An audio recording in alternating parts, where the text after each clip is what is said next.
Good afternoon, guys, from Inverness and Inverness railway station just there to my left.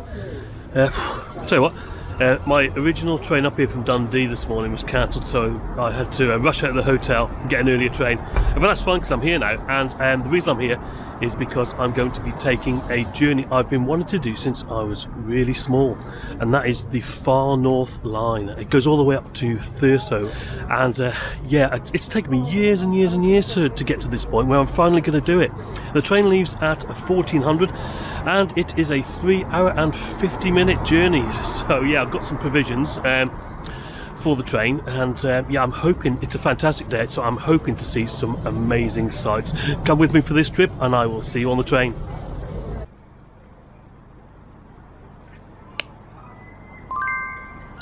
Now, there are some great people working at Inverness railway station, but yeah, let's be honest, it's not the grandest frontage you're ever going to see when you approach a main station entrance, is it? Built originally in 1855, the much nicer building was replaced between 1966 and 68 by the current bland facade. The buildings either side are nice though, especially the Royal Highland Hotel to the right. Inside is quite bright. You have the ticket office to your right here and some ticket machines in front of you. To your left must be one of the best positioned costers in the country, right below the departure boards.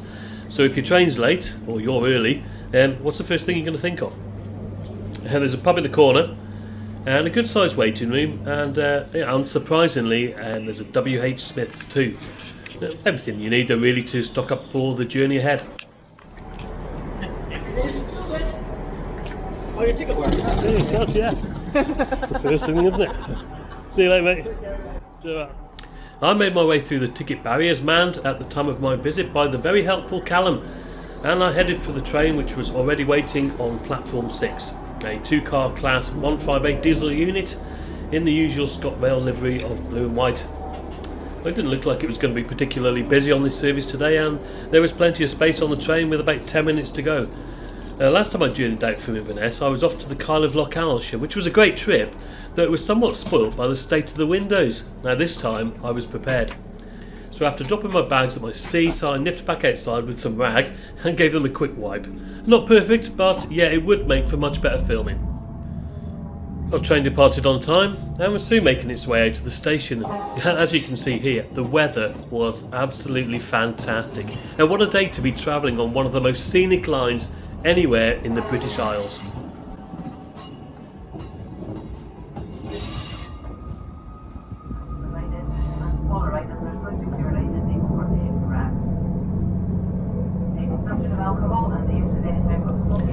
We're heading northwest out of Inverness, crossing the River Ness before turning southwest to cross the Caledonian Canal.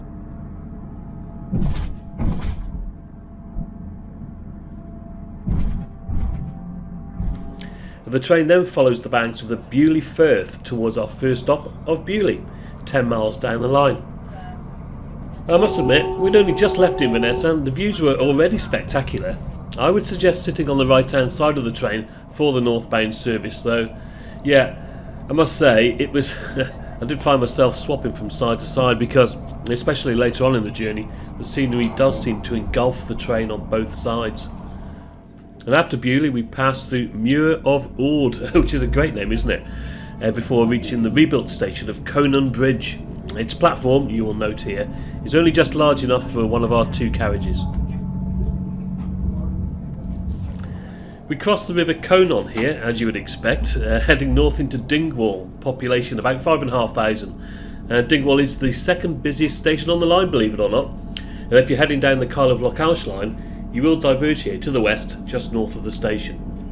Dingwall is also home to Ross County Football Club, who play in the Scottish Premier League. Can you imagine the crowds of Celtic and Rangers fans getting off here on a match day? It's absolutely mad, isn't it, that? Anyway, we trundle on up the Cromarty Firth for a bit. I say trundle because we're not moving particularly fast at this point. Now, having left Inverness at 1400 hours, we're not due into Thurso until 1750, nearly 4 hours later. And that's an average speed of about 40 miles an hour to cover the 153 miles. We do pick up speed again as we approach the Cromarty Bridge, but You know, it's not really about how quickly you get from A to B sometimes, is it? It's just about sitting back and enjoying the views. And, you know, just appreciated that this railway line even exists to some extent. Opened between 1862 and 1874, the line was built in stages northwards, firstly to Dingwall, and a couple of years later it reached Bonar Bridge, and finally, with the Duke of Sutherland's help, reached Wick and Thurso in 1874.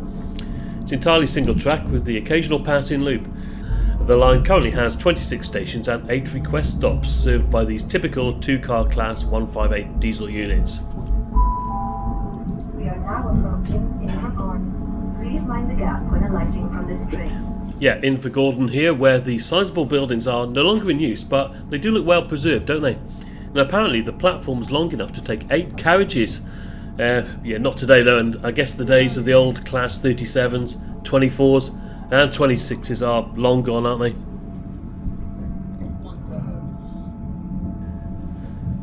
About an hour and a quarter in, 44 miles down the line from Inverness, we arrive at Tain, where we have another passing loop, but not much else to be honest. Believe it or not though, 30 people used to work at this station during its heyday, and there are some great views over the Dornoch Firth.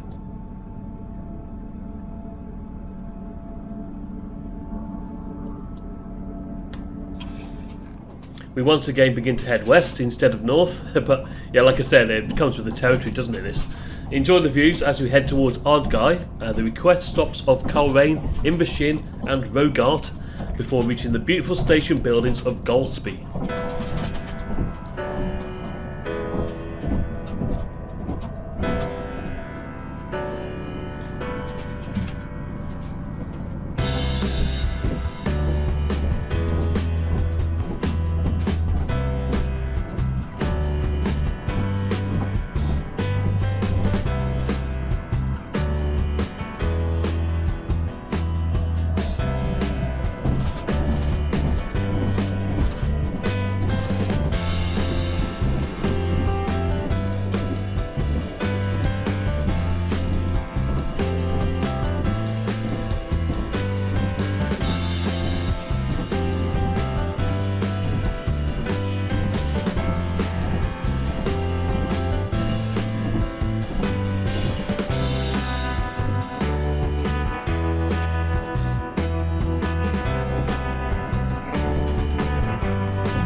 We rolled into Golspie beneath beautiful clear blue skies.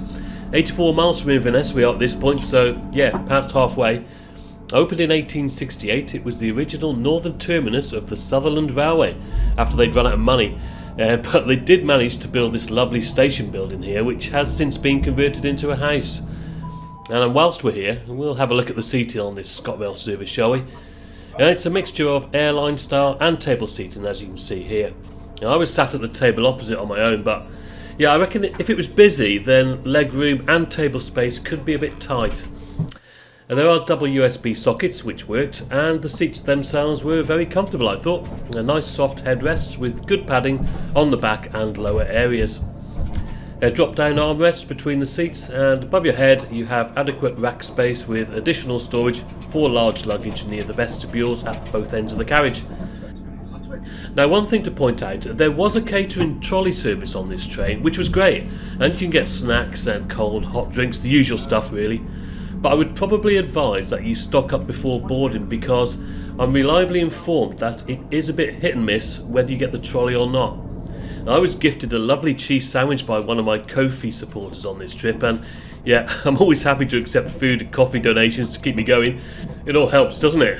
Right, onwards, and after passing Dunrobin Castle Station, which I missed because I decided to sit on the other side of the train for a bit, we followed the A9 along the coast towards Brora, and then Helmsdale, where we'll turn inland once more.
Okay, so we're just arriving at Helmsdale, and again the station master's house here has been turned into self-catering accommodation if you fancy a stay.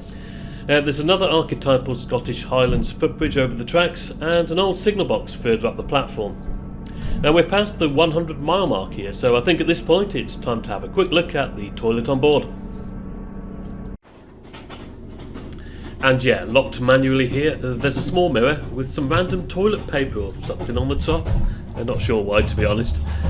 Anyway, there was liquid soap available, and a tiny sink into which I just about managed to get some water to dribble out of the tap into. Although it was hot, which was good. The air dryer worked, and toilet paper was plentiful. The toilet itself was clean. Yeah, this was one of two toilets on the train, the other being the accessible toilet. And all in all, yeah, a tiny space, but it was reasonably well kept and everything worked. And remember, don't smoke in the toilet. Returning to my seat, here you can store a couple of cycles in the wheelchair space, but I would imagine that's only possible if there are no wheelchair users on the train. Now, I'm not sure what would happen if somebody boarded and they needed the space, but I would assume that they'd take priority and the bikes would have to be moved. But if you know, then please let me know in the comments below. I tried the Wi-Fi and it didn't work. Was I particularly concerned? Not really. The scenery was spectacular enough. Yeah, you know, it was about to get a whole lot better.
One 118 miles from Inverness we come to Kinbrace, a press and ride request stop. That means that instead of waving your arm at the approaching train, passengers can press a button on the platform that alerts the driver. Simple, isn't it? But not so much fun in my opinion. Also, did you notice the old railway silage on the approach? There also looks like the remnants of an old turntable or something, but yeah, if anybody knows the history of this station, then please feel free to comment accordingly.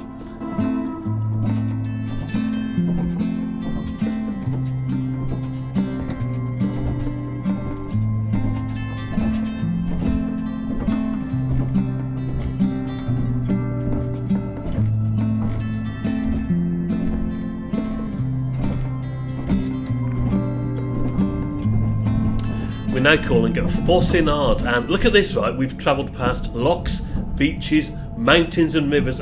Now we've even got snow up in the flow country of Sutherland and Caithness, where you've got miles and miles of peat bog stretching out as far as the eye can see.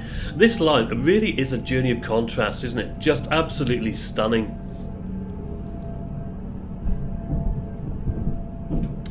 There's another passing loop here, and it is where we meet the 1600 Wick to Inverness train heading south, the second train we've passed today. Thurso also has another one of these tiny little signal boxes on the platform, and after leaving the station and the A487 behind, we turn northeast across the Caithness countryside towards Altnabrek, possibly Britain's most geographically isolated station, and we won't meet another public road now for over 17 miles.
Yes, as the onboard digital display says, we're just approaching the iconic Gorgemas Junction, 147 miles from Inverness and the northernmost railway junction in the UK. Now, instead of carrying on to Wick, our train will first reverse up to Thurso on the line we're just passing here on our left. It'll eventually get to Wick about 40 minutes later. The station itself, well, it's not particularly attractive, is it? We'll actually stop past the old station house, next to this platform shelter here. There's also a freight terminal at Gorgemas, where containers can be unloaded and transported by road and sea over to Orkney.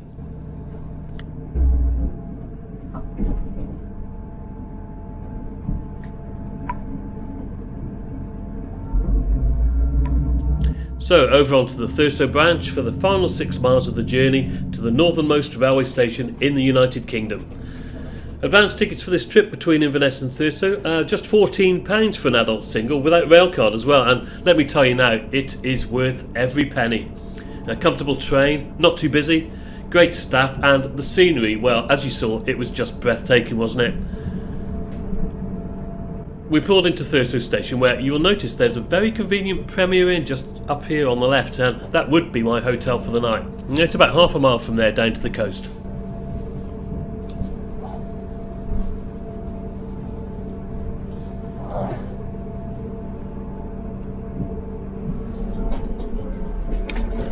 And to be honest, as I got my stuff together ready to disembark the train, I was feeling quite emotional about it all, really. And to me, that says just everything about travel, doesn't it? It should give you these moments in life, and it is absolutely the very reason why I do it.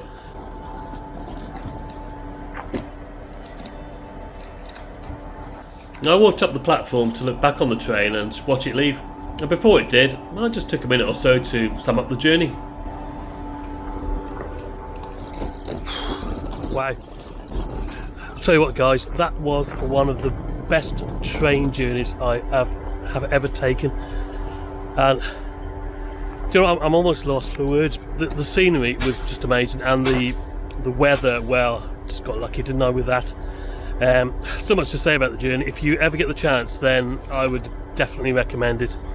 3 hours 50 minutes, got into Thurso bang on time as well, would you believe? What a fantastic journey. Yeah, I don't know what to say any more than that, but thank you very much for watching. Yeah, my train videos, I'll put it out, and you know, maybe people will watch it, maybe they won't, but I've had some great memories and I've been able to record it as well. So yeah, just absolutely fantastic. Thank you very much again for joining me on this adventure, and until the next time, guys, cheers for now.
Yeah, that was always going to happen, wasn't it?